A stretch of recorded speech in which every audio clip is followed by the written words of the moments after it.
Question number 5 paper number 1 का देख रहे हैं। प्रोबेबिलिटी का सवाल था।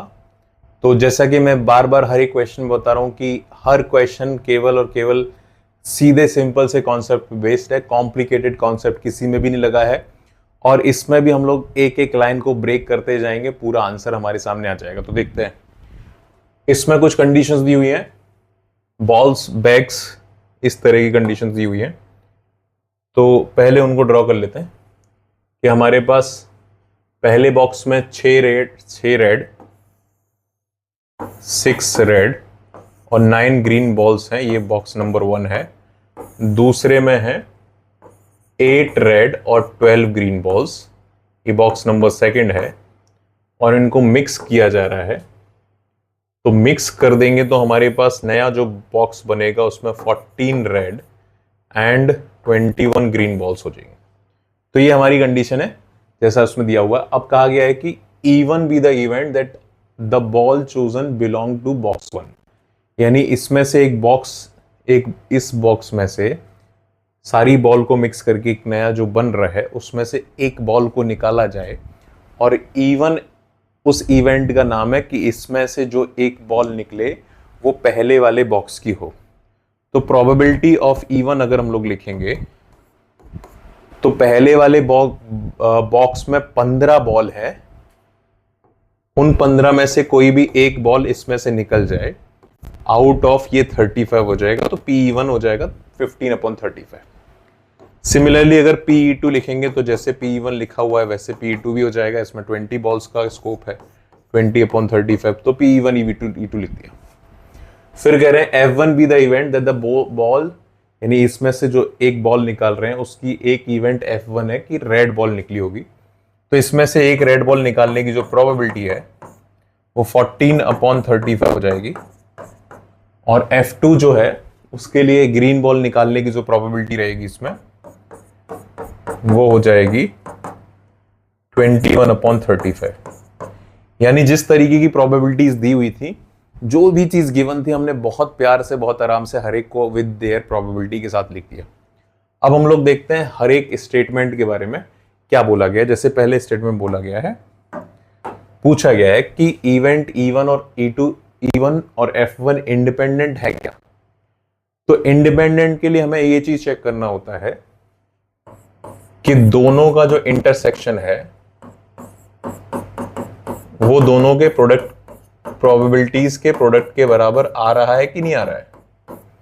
तो LHS पहले चेक कर लेते हैं कि जो PE1 F1 है, फिर हम लोग RHS चेक करेंगे। तो LHS का मतलब सेंस क्या बन रहा है, E1 और F1 का इंटरसेक्शन का मतलब है कि आपको एक रेड बॉल निकालनी है और वो रेड बॉल पहले वाले बॉक्स से हो। ये PE1 इंटरसेक्शन F1 का सेंस बन रहा है।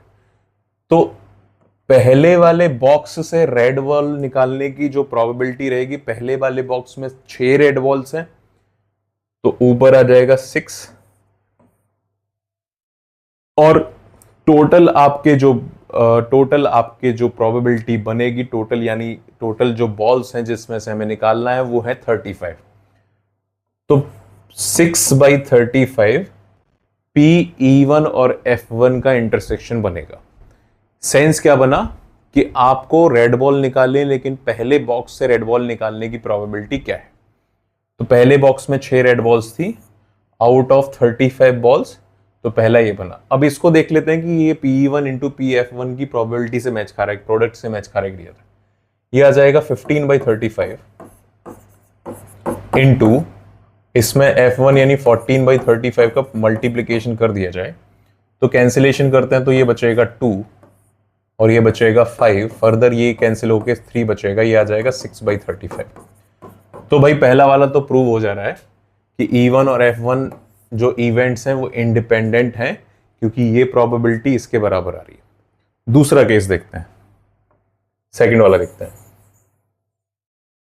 सेकंड वाले में कहा गया है कि E2 और F2 डिपेंडेंट हैं क्या। तो इसके लिए भी हमें वही चेक करना पड़ेगा कि E2 का F2 के साथ इंटरसेक्शन। E2 और F2 का इंटरसेक्शन का मतलब ये है, F2 का मतलब ग्रीन बॉल निकालना, E2 का मतलब दूसरे बॉक्स से निकालना। तो दूसरे बॉक्स से ग्रीन बॉल निकले इसकी क्या प्रोबेबिलिटी, यानी जो ग्रीन बॉल होगी वो दूसरे बॉक्स वाली होगी, इसकी क्या प्रोबेबिलिटी है। तो ये हमारे पास 12 ग्रीन बॉल्स हैं और निकाल रहे हो आप पूरे में से, तो आउट ऑफ 35 ये हमारे पास PE2 इंटरसेक्शन F2 आ गया, 12 आउट ऑफ 35। अब इसको हमें मैच करना है, क्या ये चीज PE2 इंटू F2 के प्रोडक्ट के बराबर हो रहा है कि नहीं हो रहा। तो E2 के लिए हम लोगों ने रख दिया 20/35 और F2 के लिए रख दिया 21/35। तो कैंसिलेशन किया, ये आ जाएगा 5 से करोगे तो 7 और इसको करोगे तो 3। तो ये बेटा हो रहा है 12/35। तो समझ में आ रहा है कि ये इवेंट भी इंडिपेंडेंट है। तो ये ऑप्शन तो बेटा गलत साबित हो गया कि डिपेंडेंट बोला गया था, ये तो इंडिपेंडेंट निकल गई।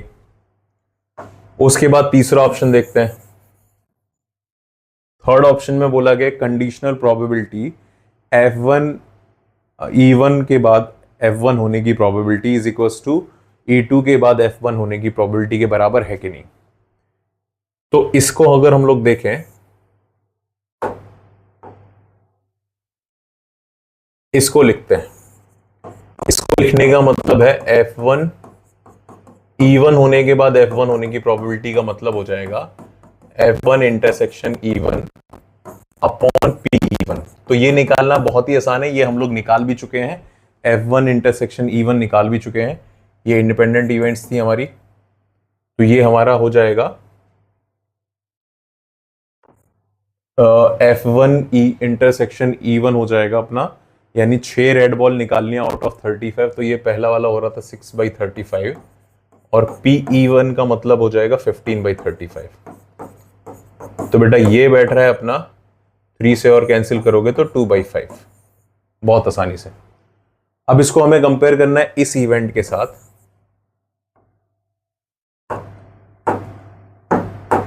तो जिनको कंडीशनल प्रोबेबिलिटी आती है उनके लिए बहुत ही आसान सवाल हो जाता है कि अगर हम लोग निकालना चाहें PF1 E2, तो इसके लिए हम लोग PF1 इंटरसेक्शन E2 करेंगे अपॉन PE2 करेंगे। ये तो सिंपल NCERT बेस्ड फॉर्मूलों के बेसिस पे ही हो जा रहा है ये सवाल। तो इसका सेंस ये हुआ कि F1 मतलब रेड बॉल निकालना और E2 मतलब दूसरे बॉक्स से रेड बॉल निकालने का मतलब हो जाएगा 8/35। 8 रेड बॉल है आउट ऑफ 35, तो ये आ जाएगा 8/35 और PE2 हो जाएगा 20/35। इसको अगर हम लोग कैंसिल करें तो ये 4 से डिवाइड करके ये भी हमें 2/5 दे रहा है। तो ये 2/5 है तो दूसरा भी 2/5 है, तो ये दोनों इक्वल हो जाएंगे। फिर लास्ट में पूछा गया है कि ये PF1-/E1 is greater than conditional probability F2 E2। हम लोग इसको ऑलरेडी निकाल चुके हैं, ये 2/5 आया है, केवल इसको निकालना है। तो इसको मैं अलग से निकाल दे रहा हूं। PF2 ऑन E2 का मतलब हो जाएगा PF2 इंटरसेक्शन E2, एकदम सिंपल बेसिक फॉर्मूला PE2। तो इसका सेंस ये हुआ कि दूसरे बॉक्स, यानी एक ग्रीन बॉल निकले और वो दूसरे बॉक्स की हो, इसकी क्या प्रोबेबिलिटी है। सेंस क्या बन रहा है कि ग्रीन बॉल निकले और वो दूसरे बॉक्स से हो, तो इसकी प्रोबेबिलिटी हमें बतानी है दूसरे बॉक्स से ग्रीन बॉल निकालने की। तो 12 ग्रीन बॉल्स हैं out of 35 divided by PE2 है अपना 20/35। तो 35 से 35 कैंसिल कर दिया, 4 से इसको कैंसिल किया तो 3/5 बना। तो बेटा ये बन रहा है 2/5 और ये बन रहा है 3/5। तो clearly this value is greater. हमसे बोला गया है कि ये बड़ा है कि नहीं, तो ये क्लियरली गलत है। तो इसका ऑप्शन नंबर A और C साबित हुआ। और ये बहुत ही इजी एप्लीकेशन है कंडीशनल प्रोबेबिलिटी का, बहुत ही आसान एप्लीकेशन है। तो इस तरीके से ये भी एक आसान सवाल साबित हुआ।